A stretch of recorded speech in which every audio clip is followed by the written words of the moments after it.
Fakulta medzinárodného podnikania je jednou zo troch fakult GT Uni. Fakulta medzinárodného podnikania sa zameriava najmä na globalizované trendy v manažerských vzdelávacích programoch.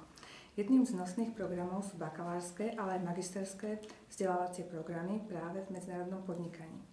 Študenti získajú rôzne manažerské a marketingové zručnosti, ktoré môžu uplatniť na vedúcich pozíciách v rôznych nadnárodných spoločnostiach. Profilovým predmetom študentov medzinárodného podnikania patrí napríklad medzinárodný finančný manažment, medzinárodné daňové poradenstvo, strategický manažment, medzinárodný marketing, európska spotrebiteľská politika, európske daňovníctvo. Zárukou kvality vzdelávania na GT Uni sú samozrejme aj zahraniční garanti. Zahraniční garanti sú profesori z renomovaných univerzít z Rakúska a Nemecka. Za fakultu medzinárodného podnikania by som uviedla aspoň dvoch, a to je profesor Wiesner a profesor Bendixen. Obaja sú nielen experti vo svojom poli pôsobnosti, ale samozrejme sú aj známi podnikatelia.